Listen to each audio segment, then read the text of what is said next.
ఇంతమంది వక్తలు అత్యద్భుతంగా మాట్లాడిన తర్వాత నేను ఏమని మాట్లాడను, ఎక్కడి నుంచి మొదలుపెట్టాను, ఆ మహాతల్లి మహానటి గురించి నాకు తెలిసింది చాలా తక్కువ.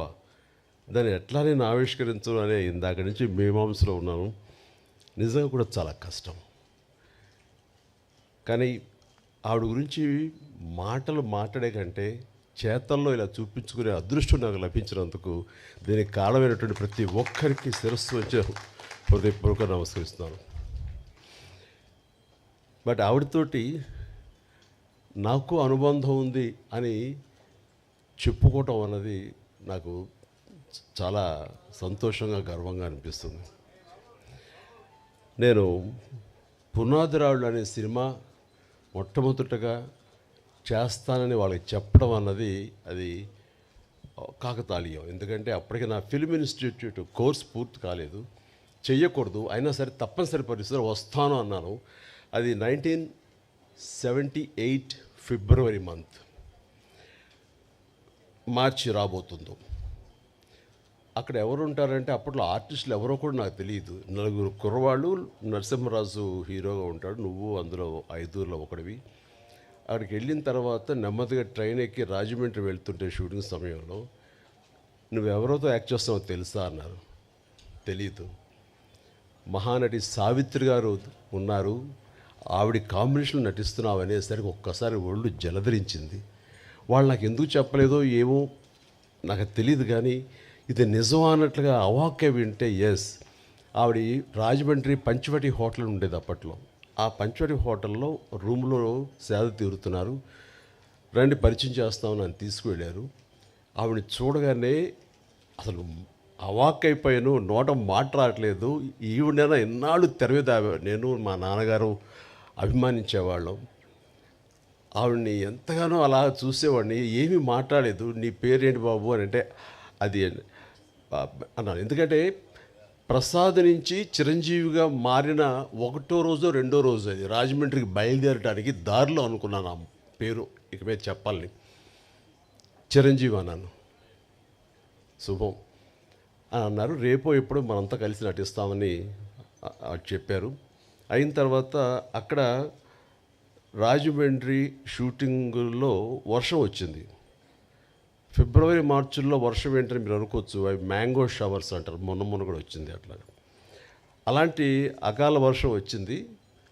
ఒక గచ్చుతోటి ఉన్న ఒక హౌసు పంచలో పైన టాప్ రూఫ్ ఉంది, కానీ జల్లు పడుతూ ఉందన్నమాట.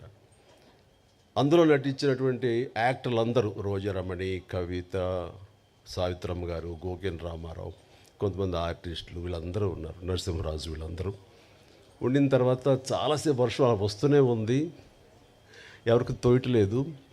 మీకు తెలుసా ఈ అబ్బాయి చిరంజీవి అని అబ్బాయి డ్యాన్స్ చాలా బాగా వేస్తాడు, సరదాగా చిరంజీవి డ్యాన్స్ ఏమయ్యా అన్నాడు. నేను అడగటం ఆలస్యం, అలాంటి ముందు రెడీ అయిపోతాను. నా దగ్గర టేప్ రికార్డ్ ఉంటుంది. అప్పట్లో బోనియమ్మనో లేకపోతే ఇలాంటి కొన్ని అబ్బా ఇలాంటి కొన్ని ఇవి ఉన్నాయి ఇంగ్లీష్ నెంబర్స్, అది వేసుకుని డ్యాన్స్ చేస్తాను. నాకేంటంటే సావిత్రి గారు చూస్తున్నారు, ఇంకా పెద్ద ఉత్సాహం నాకు. అలా చేస్తుండగా ఆ జల్లుకి నా కాలు జారి గబుక్కుని కింద స్లిప్ పడిపోయాను. పడినవాడిని ఆగకుండా అక్కడ నాగుపాము డ్యాన్స్ లాగా చేస్తూ ఏదో అలా చేసేసరికి వాళ్ళందరూ క్లాప్స్ కొట్టారు. ఆవిడ కూడా చాలా సంతోషించి నాకు చాలా బాగా నచ్చావయ్యా అంటూ దగ్గర తీసుకుని ఆవిడ నా భవిష్యత్తులో మంచి యాక్టర్ అవుతావు అని అన్న మాట అంతా ఇంత కాదు, అంతటి మహానటి నోటు వెంబట చాలా మంచి యాక్టర్ అవుతావు, ఎందుకంటే నీలో స్పోర్టినెస్ చూశాను, ఆ తర్వాత కింద పడ్డ తిరిగి డ్యాన్స్ వేయటం అనేది ఆ నేచరు చూశాను, ఇవన్నీ చూస్తుంటే కనుక నీకు మంచి భవిష్యత్తు ఉంటుంది అని ఆ మహాతల్లి చేత అనిపించుకోవడం అనేది నాకు అంతా ఇంత కాదు, 1000 ఏనుగుల బలంగా అనిపించింది. ఆ తర్వాత మళ్ళీ ఆవిడతోటి మరొక సినిమా చేసే అవకాశం కలిగింది. అది చాలా రోజుల తర్వాత, అంటే 80లో అనుకుంటా, అది 1980లో. అది ప్రేమ తరంగాలు అని చెప్పేసి, అందులో నేను, కృష్ణరాజు గారు, సుజాత గారు, జయసుధ గారు మేమంతా ఉన్నాము. ఆవిడ నా తల్లి పాత్ర.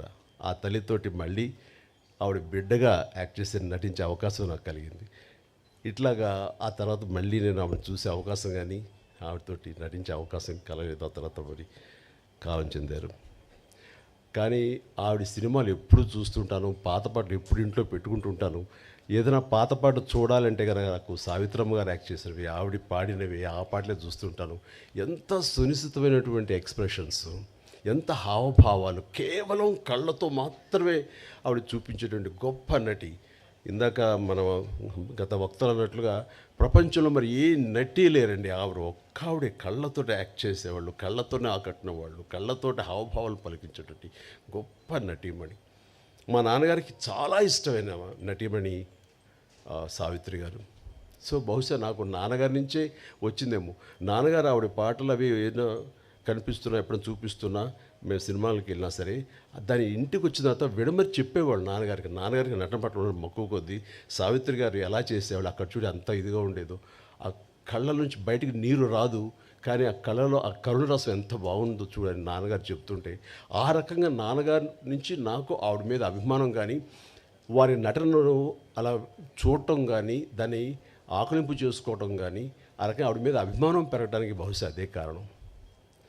అందుకని నేను అంతకుమించి ఆ మహానటిని ఎనలైజ్ చేసి ఆ మహానటి గురించి నేను చెప్పేంత అర్హత నాకు నిజంగా లేదు నాకు. బట్ ఆవిడ అనుక్షణం ఆవిడని ఎప్పుడు మనసులో ఆరాధిస్తుంటాను. నాకు ఒక మంచి ఫోటోగ్రాఫ్ మన కిషోర్ ఇచ్చాడు, సంజయ్ కిషోర్. అది ఎప్పుడు నా బెడ్రూమ్లో నేను పెట్టుకుంటూ ఉంటాను, అంతగా ఇష్టపడతాను. ఒకసారి అదే ఇందాక చెప్తున్నారు చాముండేశ్వరి గారు, ఇంటికి వచ్చినప్పుడు నేను ఆవిడని ఎప్పుడు ఎంతగా ఆరాధిస్తానో, మీరు సడన్గా వచ్చారు నాకు నిజంగా తెలియదు, కానీ మీరు నమ్ముతారు నమ్మరు అంటూ ఆ బెడ్రూమ్లోకి వెళ్ళి ఆ ఫోటోగ్రాఫ్స్ ఆవిడ చూపించినప్పుడు ఆవిడ ఎంత స్పందించారు, ఎంత ఇదయ్యారంటే అంత ఇంత కాదు. బహుశా అంతగా ప్రేమించే ఒక యాక్టర్ చిరంజీవి లాంటి మనిషి చేత ఇది చేయించాలని ఆవిడకి ఎందుకు అనుకుంటున్నారో ఏమిటో నాకు నిజంగా తెలియదు. కానీ మన బ్రహ్మానందం గారు వాళ్ళు అన్నట్లుగా ఆ మహాతల్లి పైనుంచి నా గురించి ఈ పుస్తక ఆవిష్కరణ కానీ నా గురించి మరింత యంగర్ జనరేషన్స్కి తెలిసే విధంగా ఆ అవకాశం మళ్ళీ చిరంజీవి ద్వారానే బయట ప్రపంచానికి మళ్ళీ అందరికీ తెలిసేలాగా నేను ఎప్పుడూ చిరంజీవిగానే ఉంటాను. ఆయన మాటలు చాలా బాగా చెప్పారు. నేను చనిపోలేదు, నేను బ్రతికే ఉన్నాను అన్నది చెప్పుకునే ఇది నా ద్వారా లభించినందుకు, నేను దానికి ఒక వారధిగా ఉన్నందుకు నేను చాలా నా జన్మ సార్థకమైందని భావిస్తున్నాను. అలాంటి అవకాశం నాకు ఇచ్చినటువంటి విజయ చాముండేశ్వరి గారికి, గోవిందరావు గారికి నా హృదయపూర్వక ధన్యవాదాలు తెలియజేస్తున్నాను.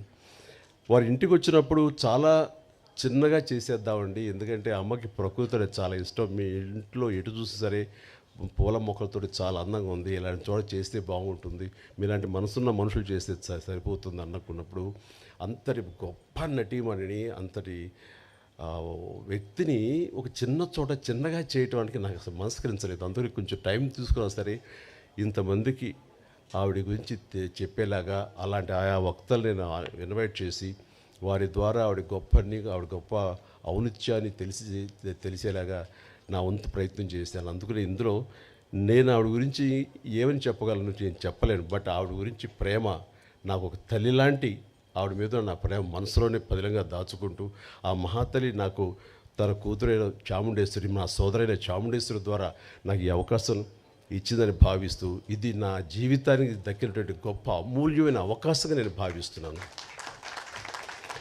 అందుకనే ఒక్కోసారి మాటలు కొరవడిపోతాయి. ఈసారి నిజంగానే నేను మాట్లాడేటప్పుడు మాటలు వెతుక్కుంటున్నాను, దాని కాళ్ళ లోపల తన్నుకొస్తున్నటువంటి ఉద్వేగం. అలాంటి భావోద్వేగాల మధ్య ఉన్న నాకు ఆ మహాతల్లికి మీ అందరి సమక్షంలో నేను మనస్ఫూర్తిగా నా నివాళులు అర్పించుకుంటూ, ఆ మహాతల్లికి ఇంతకంటే ఇంకేమి చేయగలం అంటూ నేను తెలియజేస్తూ, ఇంత ఓపికగా మీరందరూ ఉన్నారు, ఇంత చక్కగా మీరందరూ వీక్షించారు, అందరికీ నా హృదయపూర్వక ధన్యవాదాలు తెలియజేస్తూ, నాకు ఈ అవకాశం ఇచ్చినందుకు ప్రతి ఒక్కరికి నా హృదయపూర్వక ధన్యవాదాలు. అలాగే పేరున ఇక్కడ ఇచ్చేసినటువంటి వీళ్ళందరూ కూడా ఒక ఫోన్ కాల్ చేసి రండి అనగానే పెద్ద ఎత్తున వచ్చారు, ఎక్కువ సమయం వెచ్చించారు, చాలా అద్భుతంగా మాట్లాడారు. వీరందరికీ నా హృదయపూర్వక ధన్యవాదాలు తెలియజేసుకుంటున్నాను. Good night. ధన్యవాదాలండి. వేదిక మీద ఉన్న వారందరినీ దయచేసి కూర్చోవలసిందిగా